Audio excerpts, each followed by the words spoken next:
Assalamualaikum warahmatullahi wabarakatuh. Sahabat ULC yang berbahagia dimanapun Anda berada, Alhamdulillah pada pertemuan kali ini kita akan masuk kepada bab yang menjelaskan tentang isim-isim yang dibaca rofa. Langsung saja, Bismillahirrahmanirrahim. Qala al-musannifu rahimahullahu wa nafa'ana bihi wa bi'ulumihi fid daraini amin. Babu marfu'atil asma'i. Ini adalah bab yang menjelaskan tentang isim-isim yang dibaca rofa atau marfu'. Sebagaimana yang pernah kami jelaskan di awal, bahwa isim mu'rab setidaknya mempunyai 3 bentuk perubahan atau 3 bentuk i'rab. Ada yang disebut dengan i'rab rofa, kemudian i'rab nasab, dan yang ketiga i'rab khafat atau jer. Nah, dulu sudah kita jelaskan bahwa isim dibaca rofa ketika dia berposisi dengan salah satu dari 7 posisi. Nah, apa saja yang 7? Maka dijelaskan dalam bab yang akan kita baca ini. Kemudian musannif mengawali bab ini, al-marfu'atu sab'atun. Adapun isim-isim yang dibaca rofa atau marfu' sab'atun, ada 7 jenis. Wahia al-fa'ilu, dan dia yang 7 jenis itu adalah yang pertama al-fa'ilu, yaitu fa'il, atau yang disebut juga dengan subjek dalam jumlah fi'liyah dengan fi'il yang maklum. Nah, misalnya Ja'a Muhammadun.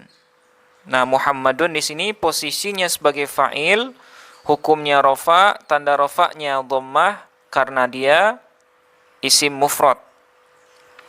Kemudian wal maf'ulul ladzi lam yusamma fa'iluhu. Dan yang kedua adalah maf'ul yang tidak disebutkan fa'ilnya. Nah, istilah yang umum disebut untuk yang kedua ini adalah naibul fa'il. Ya, atau yang disebut juga dengan subjek untuk jumlah fi'liyah dengan fi'il yang majhul.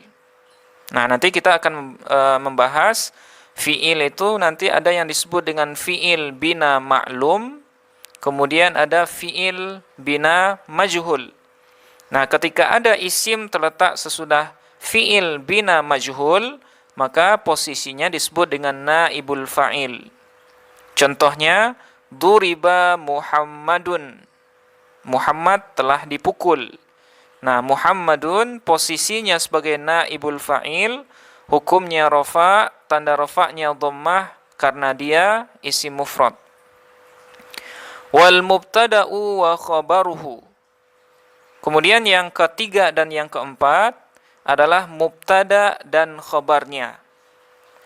Nah, seringkali ini disebut juga dengan susunan jumlah ismiyah. Ya, jumlah yang tersusun atau yang terdiri dari mubtada dan khabar. Mubtada disebut juga dengan subjek, sementara khabar disebut juga dengan predikat atau predikat, ya.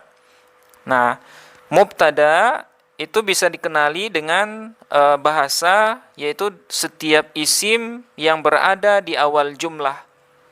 Sementara khobar yaitu setiap isim atau setiap kata yang berfungsi untuk melengkapi makna mubtada. Nah, misalnya Muhammadun talibun. Nah, Muhammad seorang siswa, ya, atau pelajar. Muhammadun di sini posisinya sebagai mubtada, hukumnya rofa, tanda rofanya dhammah karena dia isim mufrad. Sementara talibun posisinya sebagai khobar, hukumnya rofa, tanda rofanya dhammah karena dia isim mufrad. Oke. Terus yang kelima, wasmu kana wa akhawatiha, yaitu isim kana dan saudara-saudara kana.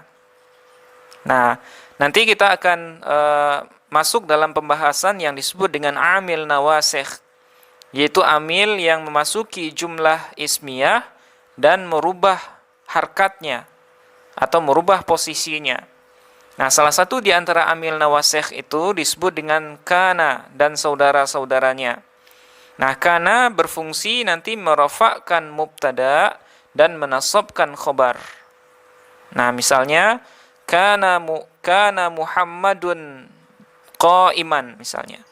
Nah, lafaz Muhammadun itu posisinya sebagai isim kana, hukumnya rafa, tanda rafa'nya dhammah karena dia isim mufrad. Kemudian wa khabaru inna wa akhawatiha. Kemudian yang keenam adalah khobar inna dan saudara-saudaranya. Nah, yang keenam ini masih berkaitan dengan yang kelima. Inna merupakan amil nawasikh yang kedua, yang mana dia berfungsi menasabkan isim, kemudian merafa'kan khobar. Nah, misalnya, inna Muhammadan qa'imun. Lafaz qa'imun pada contoh tersebut posisinya sebagai khobar inna, hukumnya rafa, tanda rafa'nya adalah dhammah karena dia isim mufrad. Oke.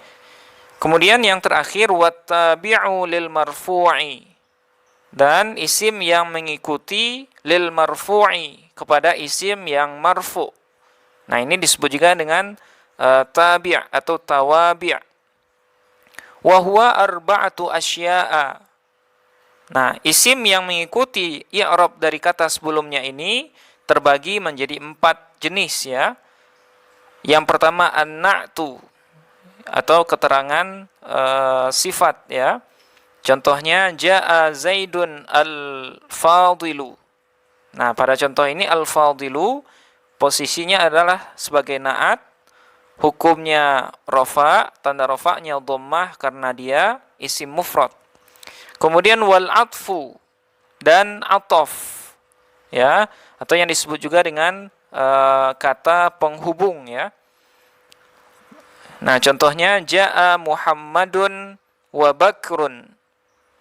Nah, di sini Bakrun itu posisinya adalah ma'tuf kepada lafaz Muhammad, hukumnya rafa, tanda rafa'nya dhammah karena dia isim mufrad. Kemudian wat taukidu dan taukid ya, atau yang disebut juga dengan kata penegas atau kata penguat. Nah, misalnya jaa Muhammadun nafsuhu. Jadi Muhammad telah datang dengan sendirinya. Nah, lafaz nafsu itu posisinya sebagai taukid, hukumnya rafa, tanda rafa'nya dhammah karena dia isim mufrad.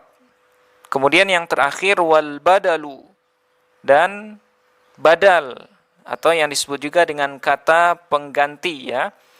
Nah, misalnya jaa Muhammadun akhuka. Telah datang Muhammad yaitu saudaramu. Ya. Nah, lafaz akhu di sini posisinya sebagai badal, hukumnya rafa, tanda rafa'nya waw karena dia isim yang 5. Nah, itu diantara rincian dari isim-isim yang dibaca rafa. Insyaallah setelah ini kita akan bahas secara lebih rinci dalam bab-bab khusus. Demikian, assalamualaikum warahmatullahi wabarakatuh.